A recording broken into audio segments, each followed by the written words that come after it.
Hi, in today's video I'll be taking a first look at this DJI Osmo Action 4 camera. I went ahead and purchased the standard combo, and we'll take a look at the box here and on the back. A few things to note: it does have a dual touchscreen and it does have 4K 120 frames per second. This horizontal steady shot looks like a great thing, along with being waterproof up to 18 meters. Underneath it shows what's supposed to be the contents in the box here. And it looks like you can download the app on the Apple Store or somehow for Android. When I bought this camera, it was MSRP of $400, but on sale for a price adjustment to $300 US. And there's a little sign here to open. And so you can go ahead, open this on the side and see what's included with the box here. In the box we have the action camera here, some accessories, and some more things inside. Here's a brief look at what was inside. On the back side of the accessory box is some information here. And then let's go ahead and look inside this accessories. It looks like we have a cable, USB-C to USB-C, a little protective case, some information, and looks like you also get some stickers as well. Also in this package with the USB-C to USB-C, it looks like a screw mount. Now inside this bag, which is the protective housing, we have some more accessories as well as the battery here. On the left here we have a lens protector, and it says temporarily replace it with the lens hood. The camera is not waterproof when used with the lens hood. There's a close look of this lens protector. Next we have a mount here which connects the camera to accessories, and it looks like this could be compatible with some GoPro mounts. And on the side here, when you squeeze this, these things open up, and that connects to the external protective housing here. So if you want to mount it vertically, you can do so there by having it stick, squeezing this together until it snaps in place. Just like that. And there's a close look, and to remove it you have to squeeze these tabs here, push them inward, and then pull out. And then again, see, it's kind of magnetic. Taking a look at the protective housing, we see a little latch here, and that's to help put it in and out of the camera. This is the magnetic side. It is possibly on the right side here. And you can open this, and it doesn't look like it fully comes out. You just squeeze it, it opens up, and then you snap it closed. Included is one curved stick adhesive mount. And so you peel this off, it should be sticky, and you can mount it or fix it to a surface that you want. It may be a permanent stick on, so be sure that you get the right placement before you stick it onto something. And looking at the curve, when I try to bend it back, it won't bend. It's not flexible, so it's stuck and curved in this manner. Ideally, I think it's good for probably the top of a helmet or something curved in that sense. And this screw that comes with it just slides right in and twists like that to tighten the camera onto this mount. I have a GoPro handlebar mount here, and it has a similar attachment here. And so when I take the DJI screw and put it in, and it shows that it's the exact same fitment and probably even the exact same length to go ahead and attach. There's a standard GoPro one. It looks like the same threading, same pitch, same size, so they are interchangeable. This is the battery that comes with the DJI Osmo Action 4 camera. It's listed as 4.4 volts with a 6.81 watt hour battery and 1770 milliamp hours. Similar to most other action cameras, it is lithium ions, so you shouldn't have to worry about the battery memory loss such as the older NiCad batteries. And here's a brief look at the terminals of the battery. And here's the action camera. This is the front of the camera, and there is a front-facing touchscreen display here. Looks like this is to start recording, and then we'll go over to the right side when you're looking from the back. And it looks like a full touchscreen rear back here. And the bottom here is probably a magnetic area where you could put the mount on. Moving to the left side of the camera when looking from the rear, we have the power on off button. Under here you have to push and slide down, and you have a USB-C port for possibly charging the battery and maybe data connection also. Also on the top is located a speaker. This should be the lens protector cover, so you can go ahead and peel this off to unveil the lens. This camera comes in at 112.7 grams, and then you add the adapter here, it goes up to 128.5 grams. The protective housing adds another 29.5 grams. And also have to add the screw mount as well if you're going to use that. 11 grams plus the mount makes it 27 grams. Also, don't forget about the battery. You need a battery too. So 33.7 plus the camera, 146.5, then add on the housing for a total of 176 grams. Mounting this to your helmet will add 12 grams. Here's a quick look at the quick startup guide. Looks like there's a DJI Mimo app. Looks like you open up the camera, put in the battery, you go ahead and turn it on. Looks like you touch the top record button to switch between camera and video, and then you have the on over there. Primarily, most of the menu and items are touchscreen, so you have to use your fingers to navigate through the menu systems. There was an included USB-C to USB-C cable, however there is no wall charger unit and you need to provide that on your own. Both the camera and the mount are magnetic, however you also must squeeze in sideways to clip it in. The mount for the camera is directional, so if you put it in here, it won't attach. However, you flip it over 180 degrees and it snaps in. Now this is not completely connected yet because it comes right out just by a little pull. So you have to see here. Now with a close look, you can see it's not connected until you squeeze and push down and hear a snap. Now you could go ahead and pull and it won't come off because it's clipped in. And to remove it, you have to squeeze the sides as you see and pull it out straight and back. So from the front, this DJI has to be facing the front when you push it in and snap it forward. DJI does advertise that there is vertical mounting, however, you do need the case because there's no magnet, no clips on this side, also no magnet and no clips on this side as well. It's only the bottom mount if you're using just the action camera without the provided protective housing case.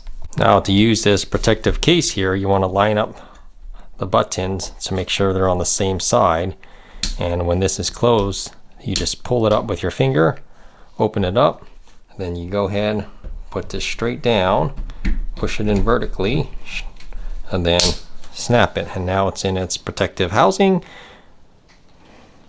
And then you could still mount it on the bottom, or now there's also the vertical mount, and perhaps similar where DJI has to show from the front.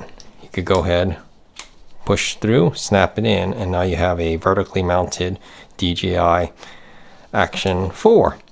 It is only on this right side when you're looking from the back. On the left side, again, there's no mount here. There's no magnet. And when it's in this protective housing here, there is no access to the battery. You have to pull it out of its case in order to replace the battery. And to remove it from this protective housing, you could just lift up on this tab, pull it back, and then push forward gently to take the camera out of its housing. To insert the battery, it's opposite direction of some of the GoPros I've used. You push down and pull upward. The GoPros I typically pull down, and now we could see the battery. Take a look at where the terminals are here and line up the terminals. So since they're facing downward, put the battery in, face it downward, and slide it inside. Make sure you still have the tab, that it's accessible here. Close it and just slide it down, and it looks like it's secure now. One major complaint that I've heard from reading reviews is that you need the app in order to even have this camera to work. So I've got the camera here, and I went ahead and got a little micro SD card as well inside. So let's see if you could record anything or use it without even being connected to the internet or the app. Okay, this will be my first time turning it on. I believe just push and hold on to this power button here, and we'll see what happens. And it looks like here is the setup. So I'm going to go ahead, and I guess it's touchscreen, so just go ahead and tap. And now it says device name. Scan the QR code to download DJI Nemo and connect to camera unit to activate. It says you can skip. It says 5 times remaining. I'm not sure. So since I have 5 times and I'm recording, we'll go ahead and click skip. So it looks like you could use your camera maybe up to 5 times, and then after that you have to use the app. And if you don't use the app, maybe they just kick you out. Here it says tap to hold to adjust digital zoom.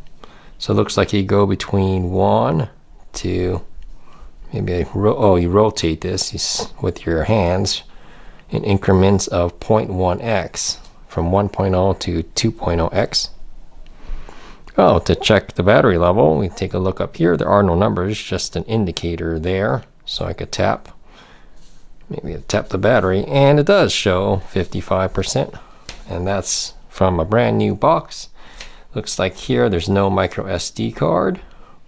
And here when you hit play, no SD card.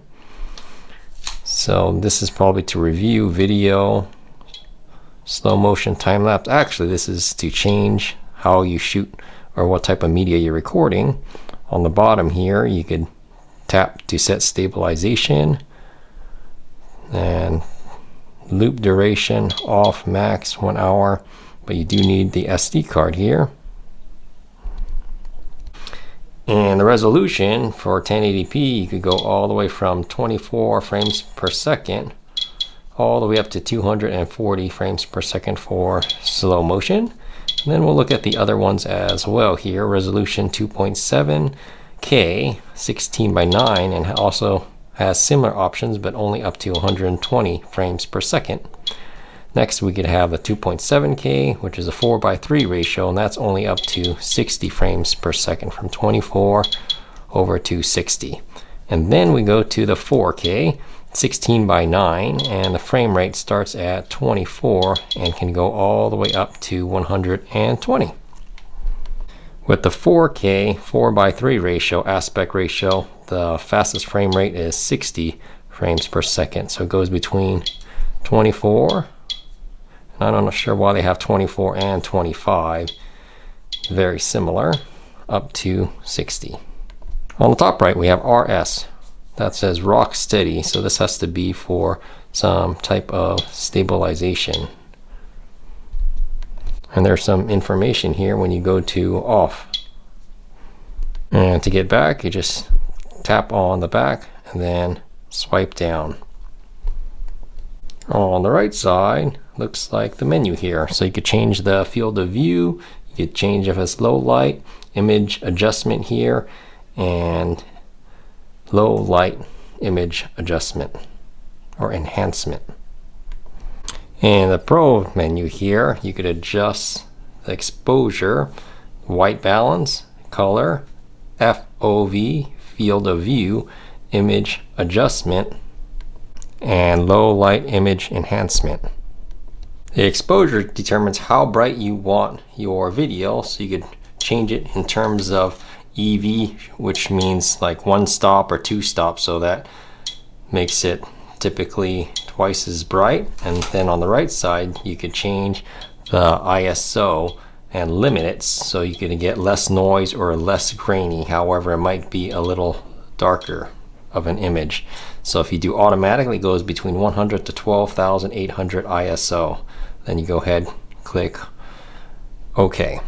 In the white balance setting, you could go ahead and look at the white balance and you could change it. So you could do automatic, or you could change it for a different color temperature. So right now, the light I'm using, the studio light, is approximately 5000K. So if you want to do manual, you could look back and you click OK here, then this should be quite black because I'm matching the color of the light to this. Another thing here is the color. It's only a push to change from normal to D-Log 10-bit color. In the field of view here, you go from wide to ultra wide, which is equivalent of 12 millimeters, all the way to standard, which says D-Warp, equivalent focal length of 15 millimeters. However, it doesn't say if it's 15 millimeters for APS-C or 15 millimeters full frame equivalent. For the image adjustment, you can either leave it default or you go to portrait. Then in the custom, you could change the sharpness here to -2 all the way to +2. And then on the right side, you could do noise reduction from -2 to a +1. And currently, the low light image enhancement is grayed out. Also in this Pro menu here, on the top here is the microphone, and you could go ahead and change from single or dual channel, from stereo to mono, and then you could choose noise reduction for on or off. So if you're outside and you're doing some activities with some noise, I would leave this on. One thing to note is when you turn this on and you go ahead and flip it over here, you'll notice that the front screen is also on. However, as you see, the text is on the left side, so it's ready to shoot in vertical. So you have to move this down here, and now it's ready to shoot in the wide angle again. After a few minutes of leaving this on, this camera started beeping, and I went over to look, and it shut off. So then I turned it back on. It says 4 times remaining before you have to use the app, or maybe it'll lock you off. So I'm gonna go ahead, turn this on and off a few times and see what happens, and if they kick me out completely.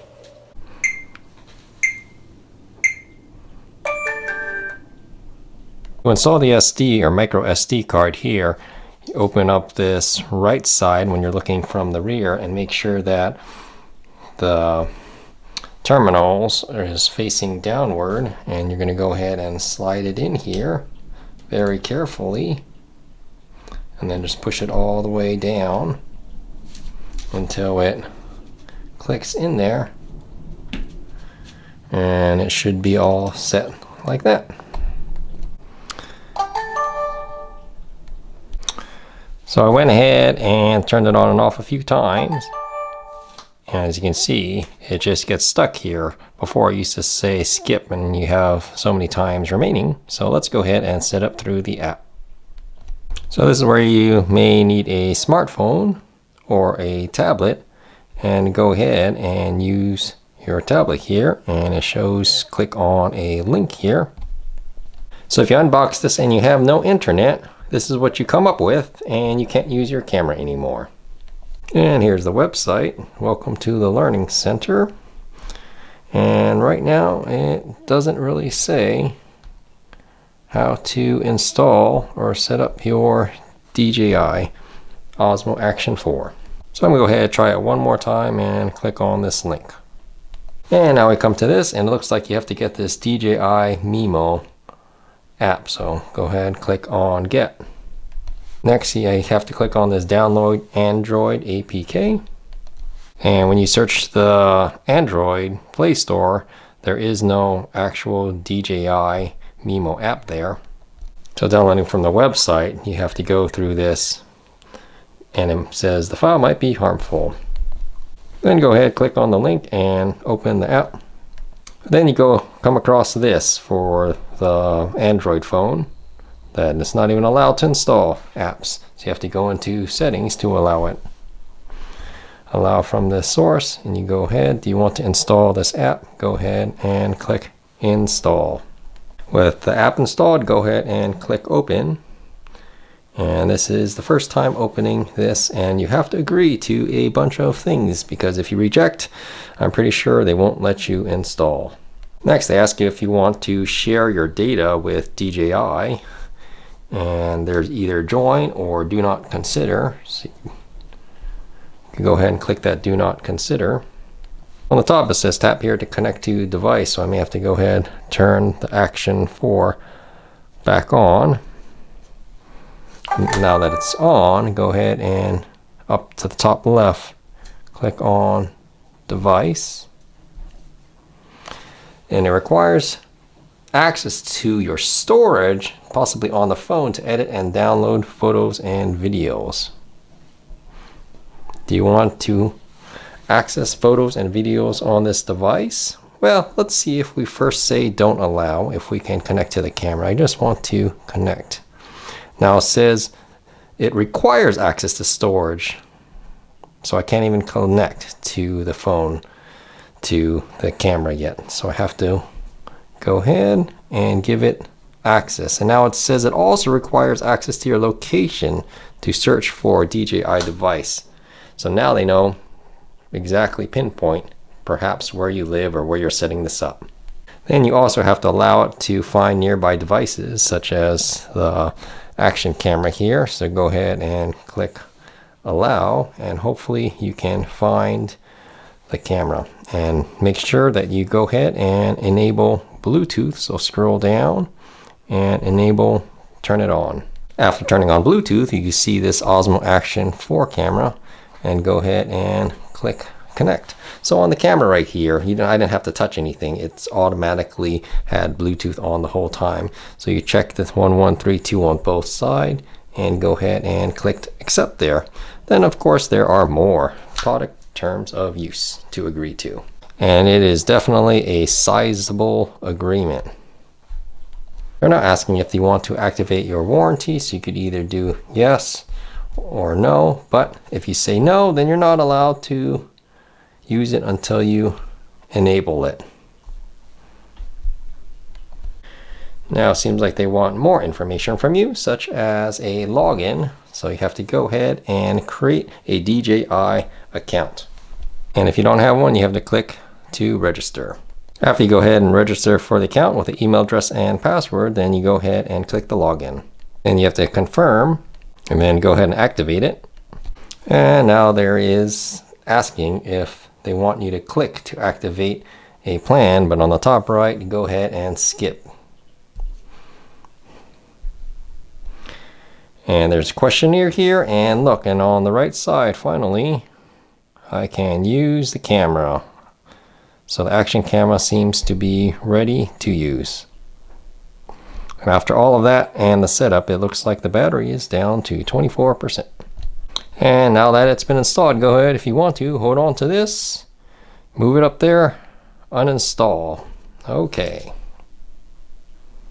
Well, thanks for watching this video. Let me know if you have any questions or comments in the comment section below. And also if you want to see a more in-depth look at the menu system and this camera and its functions, please let me know, and I'll try to go ahead and make a more thorough tutorial about this camera. Thanks for watching, and hope you guys have a great day. Thanks.